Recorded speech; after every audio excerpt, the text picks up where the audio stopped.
Island?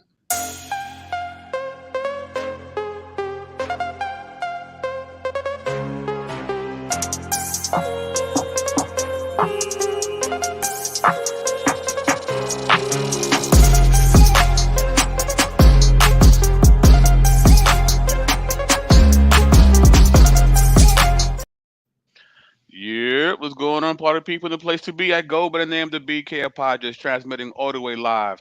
New York is the city, Brooklyn is the borough. What's good? What's popping?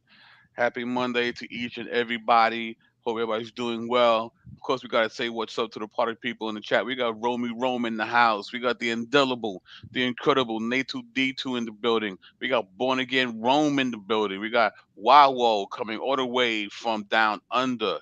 Oh man. So please, if you have not already, like, share, and subscribe. Please share the link. Tell a friend to tell a friend to tell two more friends. That is him again. And if you like how it goes down with BK, you can show your love via PayPal. Or if you'd like to be a monthly supporter of BK, you can become a patron. We get an assortment of goodies to enhance your personal Bible study. And with me, I've got brother Brian in the building. What's going on? We got JT Mac. Yeah, man. Yeah, man. This is good. This is good. And I have on the panel some of the best and brightest the UA has to offer. Of course, we're talking about the real American, Mr. Phil Fox. What's going on, sir? What up? What up? What up? I ain't got much to say tonight, but I'm always here for the violence, and I am contractually obligated to at least participate in 16.3 hours per month via my UA contract. There you go. I don't want to get fined. I don't want I'm to just here so I don't get fined. And of course, we have the Southern assassin himself from the other side of the Mason Dixon, Mr. M.J. Jackson. What's Jackson, going on? Jackson. What's up? I was going to impersonate Sinetta and say, peace and black power, family.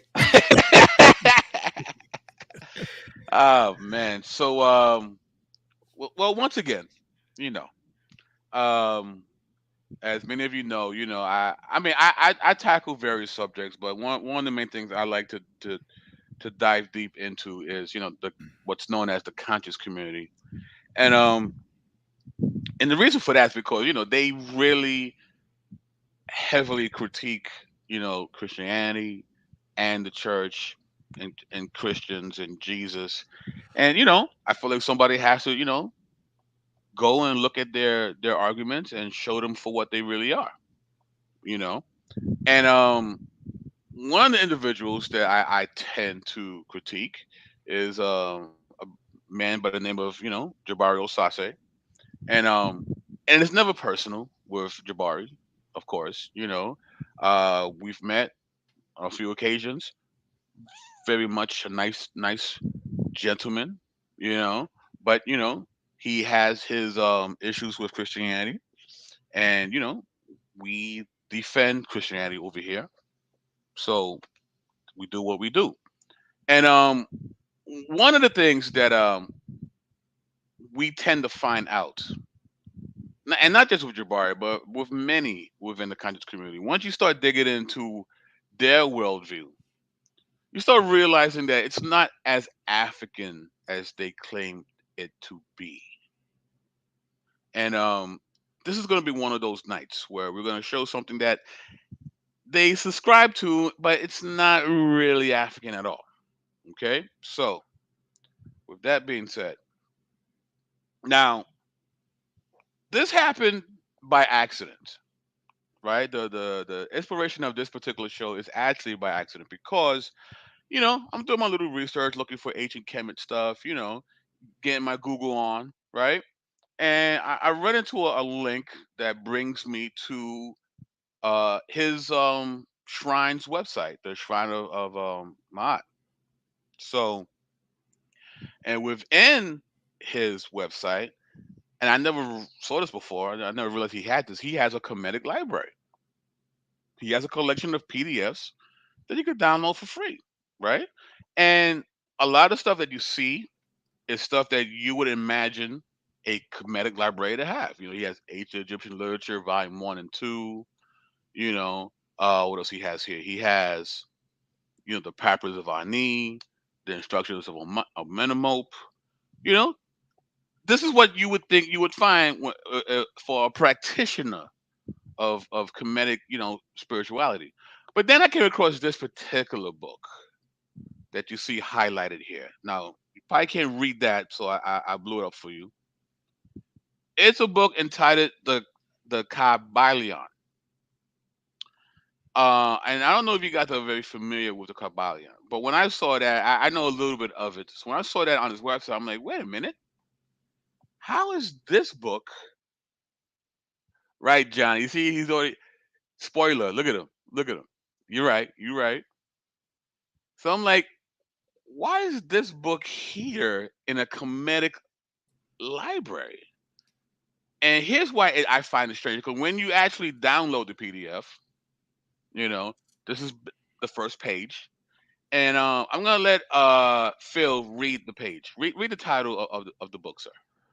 The Kybalion, a study of the Hermetic philosophy of ancient Egypt and Greece by three initiates. The lips of wisdom are closed except the ears of understanding. The Yogi Publication Society, Masonic Temple, Chicago, Illinois. And this book is dedicated to somebody. Phil, can you read who this is dedicated to? Two, Hermes Trismegistus, known by the ancient Egyptians as the Great Great and Master of the Masters. This little volume of Hermetic teachings is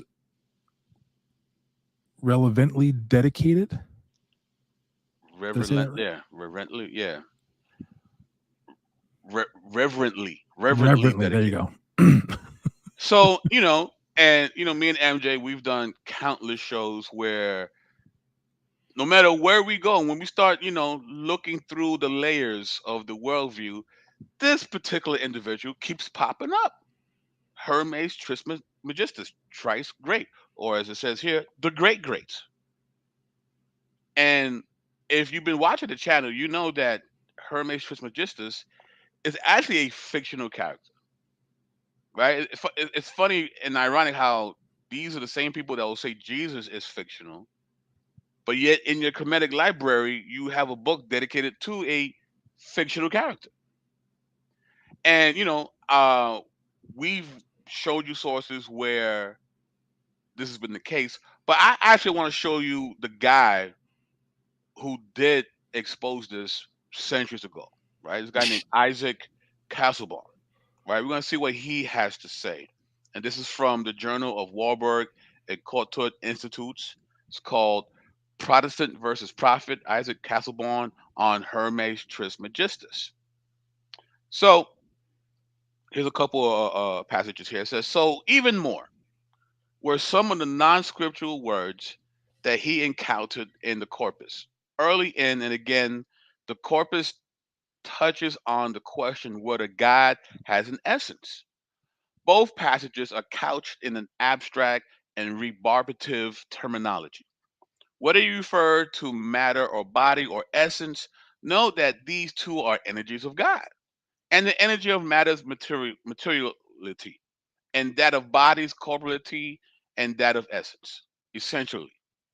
Casaubon knew this diction intimately. It was that of Dionysus the Areopagite, whose De Divinis Nominibus included such elegant passages. The adjective is Casaubon's, as this: the superessential infinitude transcends essences. It continually used abstract nouns Hermes could not have known, and even echoed liturgical phrases from centuries after his time. It could not have differed more from what Casaubon called the Simpliticas, or of Herodotus, or other Greek writers, whose style seemed to him to share the purity of that of his Oriental contemporaries. The corpus, in short, condemned itself. The style of this book could not be further from the language that the Greek contemporaries of Hermes used. From the old language had many words, phrases, and a general style very different from that of later Greeks. Here is no trace of antiquity, no crust, none of that patina of age that the best ancient critics found even in Plato, or even more Hippocrates, Herodias, and other older writers. On the contrary, there are many words here which do not belong to any Greek earlier than that of the time of Christ's birth. All right, this is Isaac Kuzelbaum critiquing the Hermetic corpus. Or, as he put the point more succinctly elsewhere, that impostor liked to steal not only the sacred doctrines, but the words of sacred scripture as well. And he stuffed his final attack with even more parallels that he found as he first went through the text. So this guy was able to debunk Mr. Trismegistus centuries ago because he was a classicist. He knew the Greek, and he knew that the language this guy was using wasn't ancient Greek at all. There was nothing ancient. It wasn't from antiquity. In fact, it was pretty much post Christianity.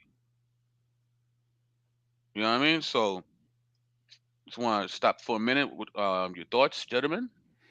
Yeah. That when any conversation on the essence and the existence of God should, I mean, if you're philosophically tuned, you should be thinking of Saint Bonaventure. You should be thinking of doggone Saint Thomas Aquinas. Around that time is when you start seeing discussions of the essence and the existence of God. So that's quite right. And we're really not even talking Greek here. We kind of talking Latin back translated into Mm, Greek, hmm. which comes a while, a little bit later. Right, right. Uh, so there is some, uh, with a lot of these um, occultic documents, what they seem to be trying to do is to plug in the holes or the speculation uh, uh, of scripture. There's the tendency to feel that scripture does not answer all of the questions that a person might Mm, have. So mm, there is a tendency on these fraudulent writers. We see this even in um, the Gnostic texts to try to fill in the gaps right, Right. with quote unquote esoteric or mystery information, right. High science. Right. That high science. high science. So I Right. mean, once again, there's nothing new under the sun. Right, Right. right. I mean, and it just it screams, modern westernized, Greek and Hellenized thought, right? Because in the ancient times, like you know, BK, MJ, we all know that those people can live with those said gaps, right? And Hmm. our brother Chris always talks about the high context of the cultures, especially back then. Hmm. So, you know, the philosophy of the Greeks and then turning into Western thought, that's where all that stems from is highly pointed thought patterns. Whereas some of these things we can actually live with. It's not a Right, problem with a lot of this stuff. So again, that's pointing to this inconsistency right. within that. And I'm not even a Kemetic person. Like I'm not even into this stuff, and it's just glaringly obvious for even the Right. uninitiated. Actually, you make a good point because they they they only appear to be gaps because we're not the original audience because it's high context. There was no need to fill in any gaps because there wasn't any gaps because the audience understood what the writer was saying. Now, for those of us who are so far removed from the original audience, it appears to us that there are quite a few gaps. We're not getting the punchline because we're not from that culture. That's why we have to look at the cultural context, the linguistic context, so that we could have in our brain what was in their brain, so we could get what was going on. So that's definitely a great point, Phil. But so in this book, right, and you read the last part of it, that it comes from the Yogi Publication Society, Masonic Temple, Chicago, Illinois. So let's Hey deal there, with boo that. boo. Yeah, let's deal with that a little bit, because come to find out, the three initiates is actually a pseudonym for an individual by the name of William Walker Atkinson. He doesn't look very ancient nor African, Mm, unless he's light skinned with a good perm. He doesn't look very African. But anyway, Got a good angle. yeah, it's the lighting. It's the The lighting. lighting. All right. So this is from Occult Chicago blog spot, and it says here Atkinson worked in a variety of professions, settling into the role of lawyer while in Pennsylvania. After a variety of ups and downs in his personal life, he disappeared for 6 weeks around the turn of the century with a renewed passion for life and interest in the occult. At this point, he immediately moved to Chicago, began writing articles under his own name and a variety of pseudonyms, including Theron Q, Dumont, and Yogi Ramakaka. What? Ramachakara. In Chicago, he also founded the Yogi Publication Society, which was located in the Masonic Temple building. The name sounded great for the publishing company, but there was actually no Masonic affiliation with the Yogi Publication Society. The Masonic Temple was the city's first skyscraper. The Masons met in the top floors. The rest were rented to a variety of different businesses. The Yogi Publication Society published the Kybalion, a book of Hermetic teachings which was compiled by, quote, three initiates shrouded in mystery. It is now accepted that Atkinson himself wrote this book. And now we're going to look at this article called The Hidden Sage, William Walker Atkinson and His Legacy by Philip Gillespie. William Walker Atkinson was one of the most influential and mysterious metaphysical writers of the 20th century. Under an array of different pseudonyms, Atkinson authored over 100 books and close to 1,000 magazine articles in a prolific career that began later in his life after a breakdown pushed him out of a successful legal career. While Atkinson's nascent life as a writer might seem to have been a dramatic shift, it brought together much of his past. His early interest in theosophy appears throughout his works in direct references to, you guessed it, Helena Blavatsky, and use of the term secret doctrine, and in a worldview indebted to its perennial philosophy that saw validity of the interconnectedness in the different spiritual traditions of the world. Atkinson incorporated the works on self help and physical culture he absorbed during his sojourns as a clerk and salesman, and from his time as an attorney, he took a fondness for describing the universe as a set of laws, as well as the ability to eloquently argue a point. Charismatic guy, prolific writer, cobbled together self help books, theosophy, and the teachings of Helena Blavatsky to write the books that he wrote. Okay, this is what inspires him to do what he does. And here's some of the books that he's written. William Walker Atkinson, one of the most influential, mysterious metaphysical writers of the 20th, authored 100 books, including titles such as Practical Mind Reading, The Law of the New Thought, and The Secret of Mental Magic. He also wrote under a dozen different pseudonyms. If you guys remember, I think it was a book. It was a big hit. Oprah co-signed it. I think it was called The Secret. You guys remember that? Oh yeah. Yeah. This is where he gets this stuff from. The Secret is just a repackaged new thought from people like Atkinson. That's where they get it from. It's no different. It's just repackaged for a modern audience. That's And wild. here's some of the advertisements for Atkinson. Can you influence, attract, or compel others? Read this book, Mental Influence by William Mental Walker Atkinson. influence. Practical mental influence and mental fascination. Lesson 1. Right there. Pra- It's got lessons right there for right? free. And then it's a nice teaser, so you can get it for 75 cents. 75 cents. It's a steal, bro. You know what I mean? Man. An announcement here. The Journal of the New Thought, Practical Psychology, Constructive Occultism, Mm. Metaphysical Healing, Yogi Philosophy, etc. So before you had your Young Pharaohs and your Dr. Phil Valentine's, you have Mr. Atkinson. Wow. This is where they get their stuff from, guys. It's nothing new.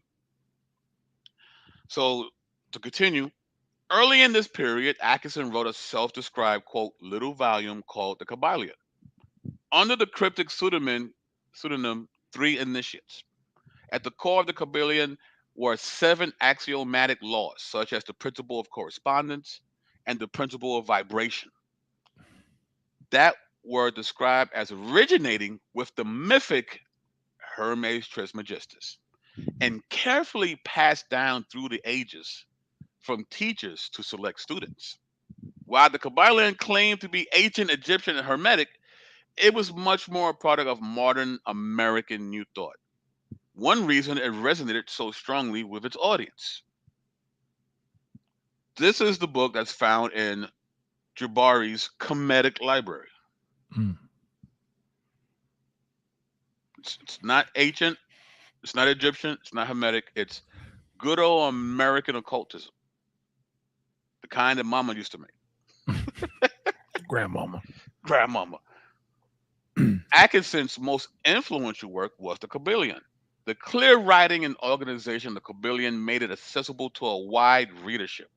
The vague pen name authorship by the Three Initiates, the name and location of the publisher, Yogi Publication Society in Messianic Temple, Building, Chicago, and its claims to ancient Hermetic wisdom gave the book an air of mystery and intrigue that allowed for endless speculation and for a diverse range of groups to see it as their own.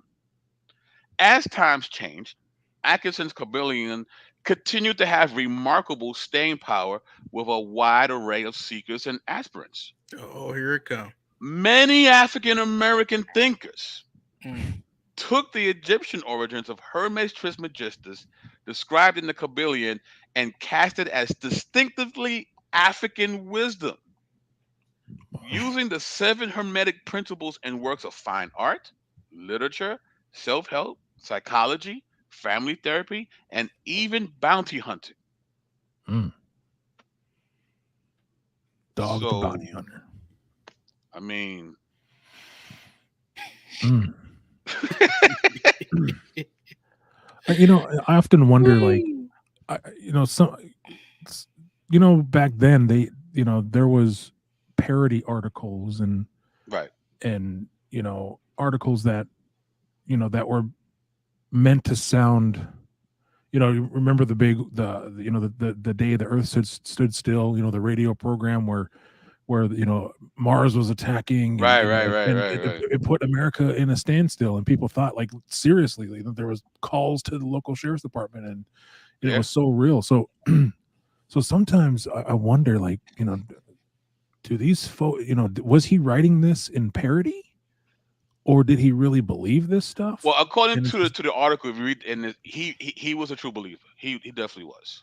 In fact, he would actually attack other people who he felt like were, pseudo, and for them, because Atkinson was a true believer. He really was. Yeah. Well, I mean, and that's the thing, though, too, is, like, we also need to take into account, just the misunderstanding too of like human biology, for goodness sake. It stemmed a ton of misrepresentations of the African American body and the African body, and there was even theories out there, maybe even a little bit earlier than this, but there was the multi-atom theory, where white folks came from pre-Adamite, right? Yeah, pre-Adamites, and and there was a different atom for the different races and all this kind of stuff. So I mean, I understand that there can be this misconception, and they feel like they're tapping into some secret knowledge, but I mean, for goodness sake, people, I mean, we have enough science and understanding and scholarship throughout the ages to clear some of the stuff up. Right. You know what I mean? So yeah, it just boggles my mind how people just take some of these things hook, line, and sinker, and don't vet any of this information or even look to try to update to any of this stuff to see if it, if it's still, I'm sure the pasta's dry. It ain't sticking to the wall no more. You know what I mean? Right. It's more like hook, line, and African. For real. Let me, in the words of Brother Malcolm X, oh, I say it again and I say it again. You've been had. You've been took. You've been hoodwinked. Bamboozled. Led astray. Run amok. but again, right? It's this always that we're the ones that follow a white religion.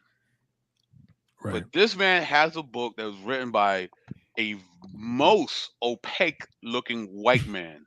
He's clear. Run amok. Clear. You can see right through this. Bamboozled. Let me just say this too, because this video is going to probably play it again on some channels. Yes, we are. Guess what? We're saying this, and we are Christians. And guess what? We can defend our worldview using credible methods.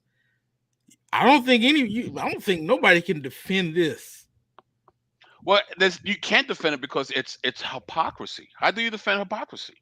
You point a finger at us and say that we follow a white Jesus and a white religion, but meanwhile you have this dude in your Kemetic library fronting like it's ancient Egyptian when it's from the 1920s. New Thought theology. The secret name. This is a precursor to the prosperity gospel, which we also condemn. Mm-hmm. We don't like it. The name and the claim it. Its origin comes from stuff like this: the message, the secrets, all those little things. Speak it into the universe and all that came from Atkinson. Mm-hmm. Little gods. They come from Africa, right? But let's continue though. So this is from the Kybalion to New Clothes, an early 20th century text, dubious association with Hermeticism by Nicholas E. Chappell, Journey of the Western Mystery Tradition. This is an individual who actually is a practitioner of Hermeticism, and he has an issue with the Kybalion. Because his beef is like, this is not even real Hermeticism. Right? So it's coming from someone who actually is a practitioner of the Hermetic tradition, critiquing the Kybalion. So it says it's published in 1912 by the pseudonym Three Initiates, is widely regarded as a classic of 20th century esotericism. The work consists of aphorisms from the eponymous text, as well as extensive commentary thereon. It outlines 7 principles or universal laws, quote, upon which it claims the entire Hermetic philosophy is based. A proper understanding and application of these laws according to the text will allow an individual to achieve self-mastery. It is now generally acknowledged that the Kybalion, both as a collection of aphorisms and its encompassing commentary, was a product of the late 19th and early 20th century New Thought movement, likely written single-handedly by William Walker Atkinson. Although the Kybalion pretends antiquity, let me say that again. Although the Kybalion pretends antiquity, it is decidedly a product of modernity. The principle of vibration, which the aphorisms so heavily emphasize, for example, originated in the middle of the 18th century with the British philosopher and medical doctor David Hartley. The commentary on the aphorisms is decidedly of 20th century provenance, referring as it does to works that were not published until the early 1900s. So it's a white guy who got inspired by another white guy about a fictional character that did not exist. This is just a cover up. They don't want you to know that they got this from Africa. Right. They just don't want you to know. They don't want black people who could not read to know. at the time, of course, that they got this from Africa. This is a cover up. Why would Right. well, number one, when we're doing historical analysis, right? One criteria is the criteria of embarrassment. And you have evidence like all over the place that these authors themselves admitted, yeah, I wrote this. Yeah, it was fiction. It's cosplay. Yeah. Like, come on now, we gotta wake up.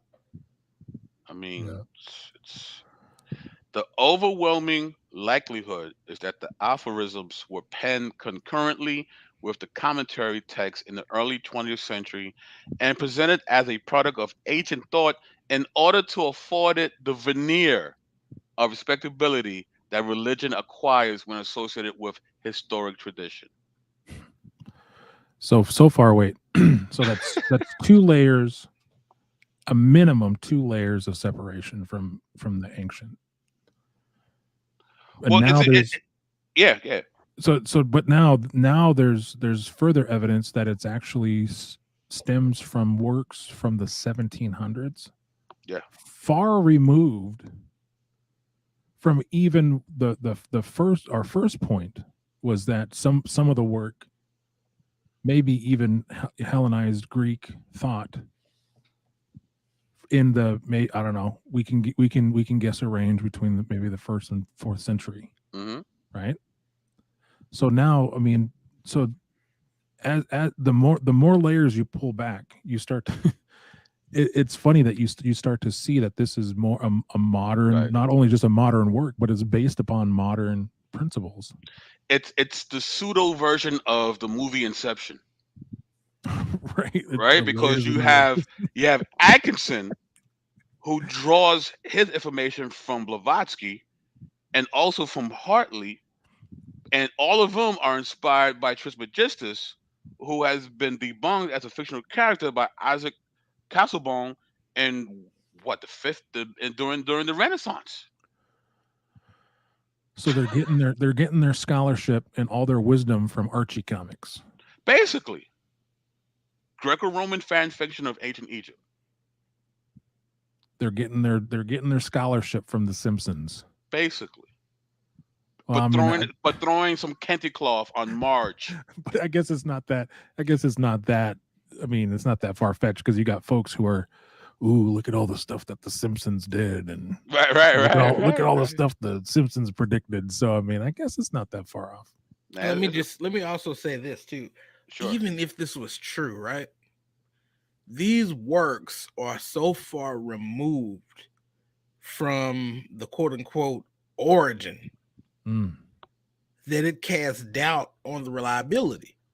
Now, with the Gospels, you don't have that issue because it's widely understood that it takes quite a few years, quite a few generations for myth to start to build up. You just don't have that with the New Testament documents, right? We have then you have First Corinthians.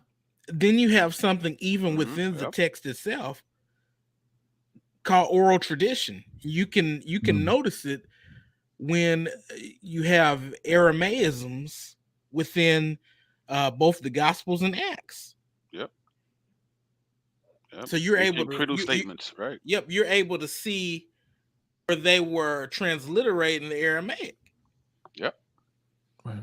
Super facts. That's a huge point. I mean, because I mean, anyone can see the double standard, right? There's a extremely strict standard when you're dealing with the text of any Christian document.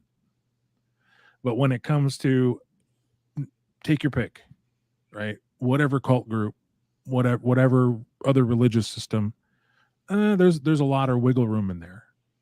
But when it comes to Christianity, right, it's this extremely pointed, very strict. If we see that, I mean, look, there's all these textual variants and blah blah blah. We've explained that, right? We've owned that. That's all there. We can tell you exactly what they are, why they are, how they could have happened. Heck, we'll even jump on board with you and say, oh, okay, well, there might be a couple of the things that we can't really explain. But when it comes to these blatant inconsistencies with even your source documents, now all of a sudden it's like, nah, y'all are lying. I mean, make it make sense. You know what I mean? I mean, it just the standard is not the same.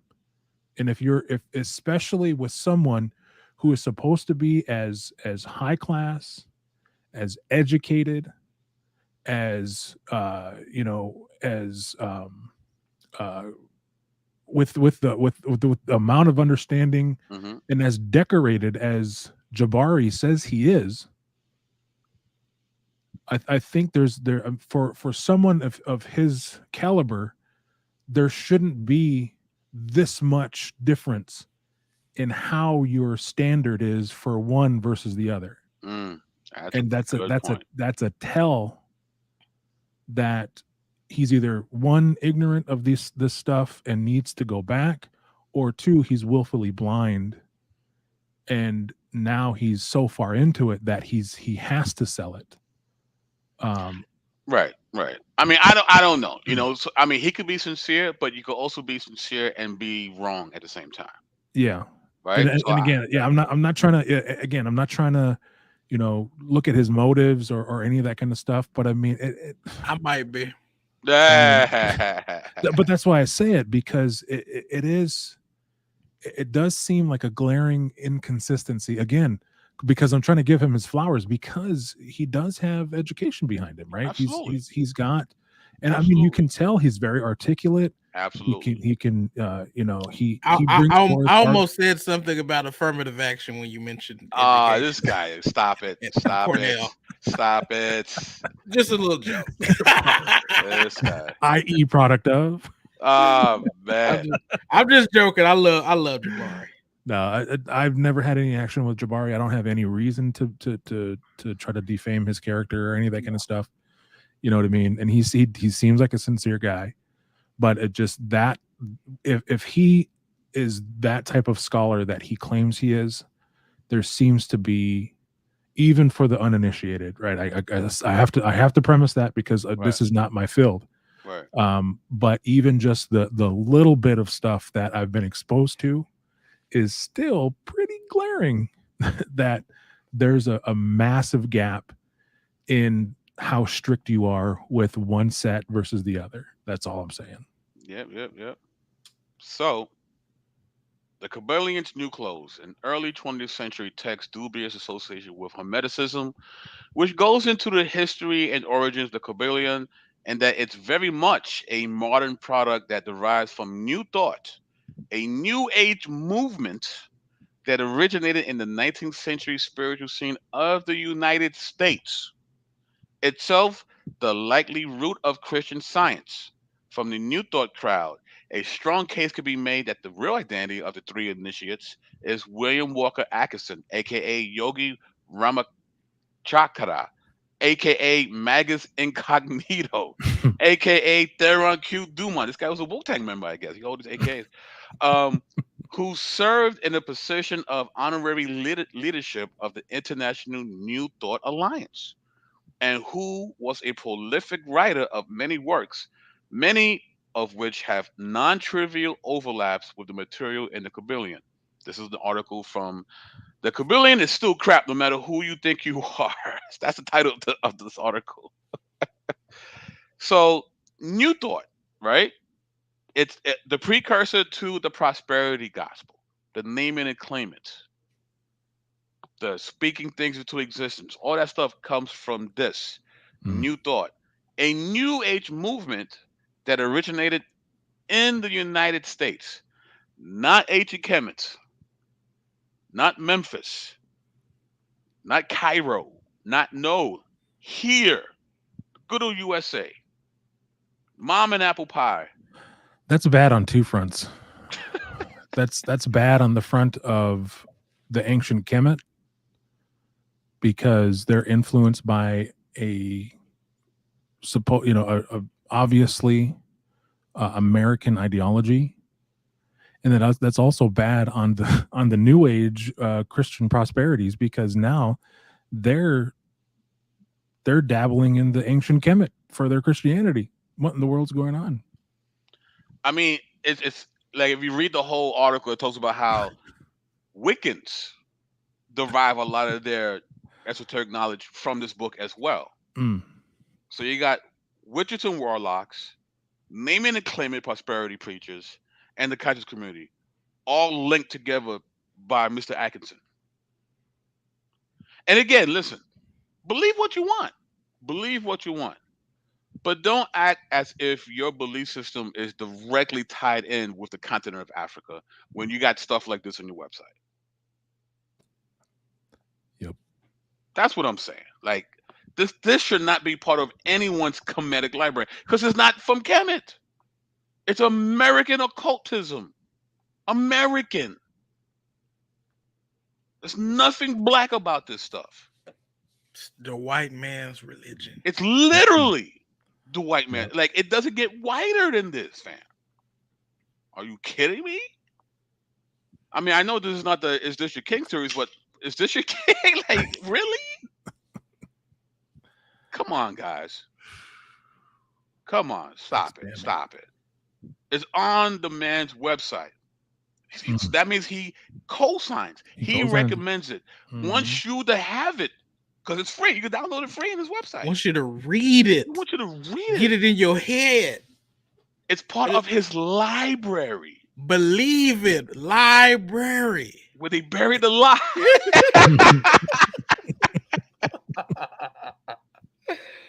I'm like, come on, man. Really? And listen, as believers, we don't care where the truth is. All right. I just want to put it out there. If Jesus was born in Austria, praise God for Austria. It doesn't matter for us. But it's their argument, though. We can't be Christians because it's not an indigenous African religion. And people leave Christianity because they want an authentic African spirituality. And they come to Mr. Atkinson for that? Really? It's a false bill of goods.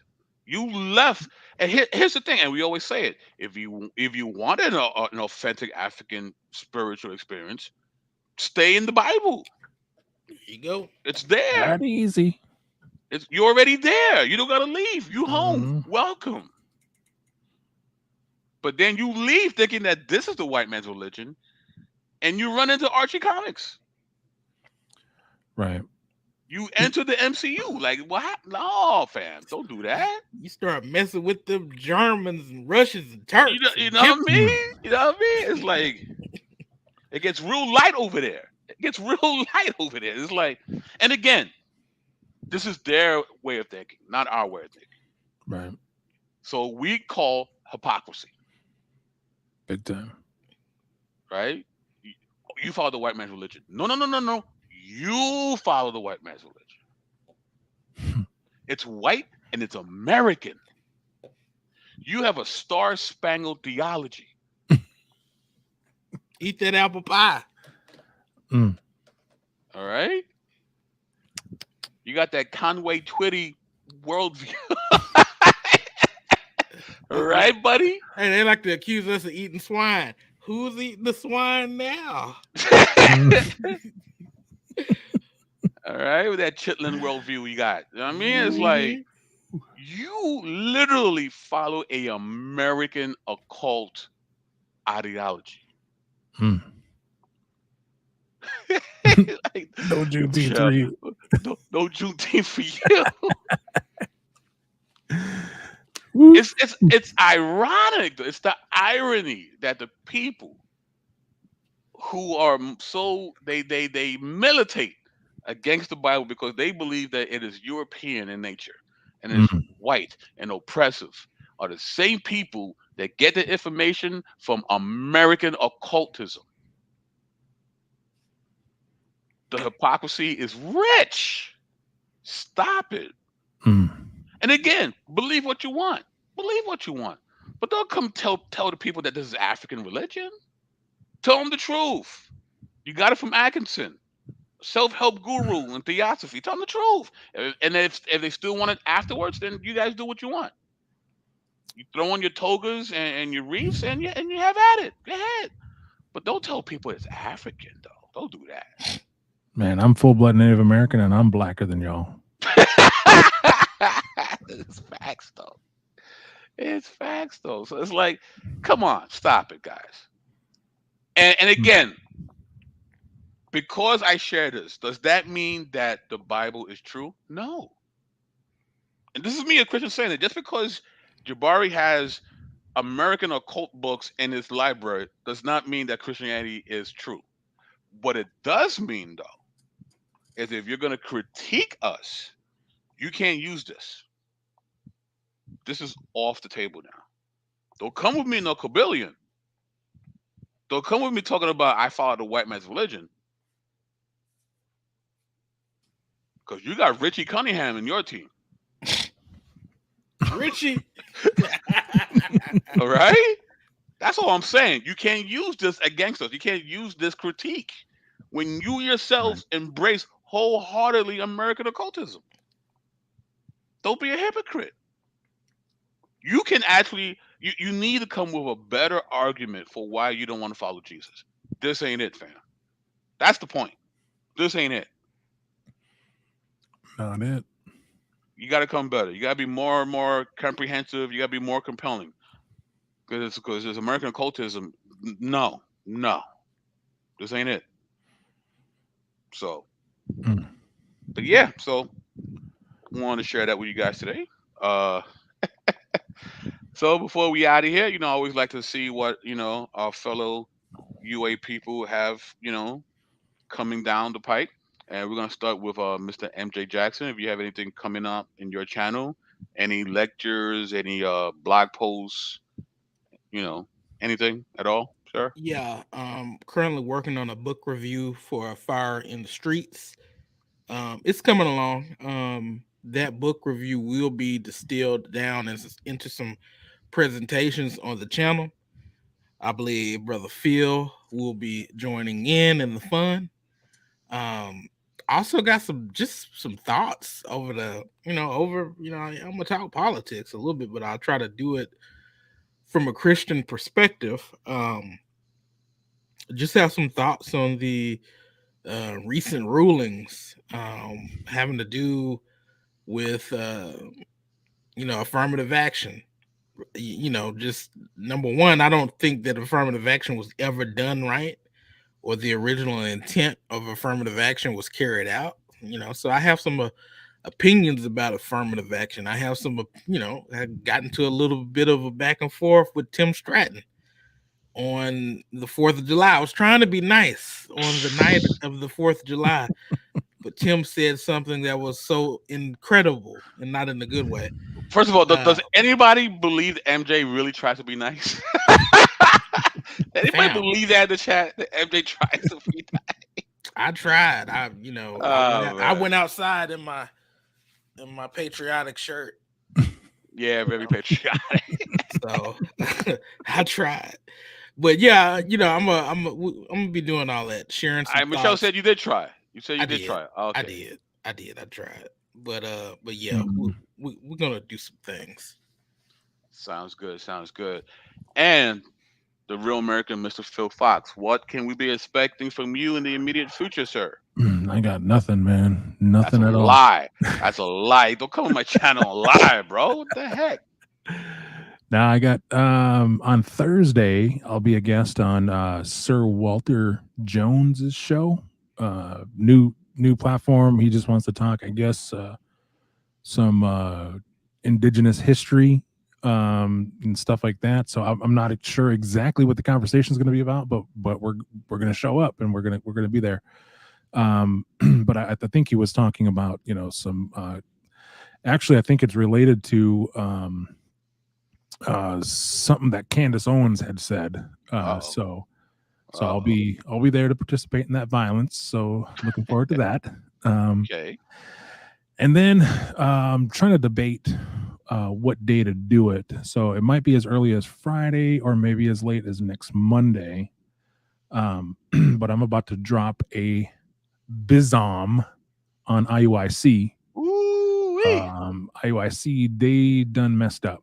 They done messed up. Ooh-wee. They done left the door wide open. That's Wow, all I'm gonna wow, say. wow. Yeah, You got yeah, Phil and falsetto, man. That's mm, ooh. yeah, they messed up big time. So Right. come and I mean, find out. I'm not gonna say what it is. We got, we got some. We're privy to some inside information. Phil got a dagger and a half that he just Mhm. waiting to just unload on these dudes. Like when I tell you it's a dagger, it's bad. Yeah, It's bad for these it's dudes. bad. Yeah, It's really they just bad. they should just put that chart away. Yeah, it They was. shouldn't Yeah. divulge any kind of details on that chart because I'm about to demolish the tribe of Gad for Wee, them. it's gonna be bad. It's gonna be Yeah. bad, guys. He got a dagger. Trust. Yeah. Phil got himself a quiver, Yes. a quiver So of arrows ready.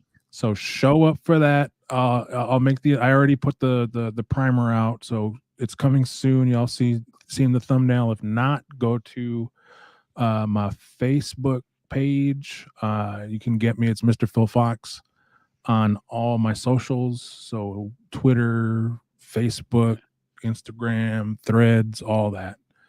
AKA Batman Phil, according to Michelle Badman. Bodman. Yes. Yeah. Yeah, man. Nice, nice.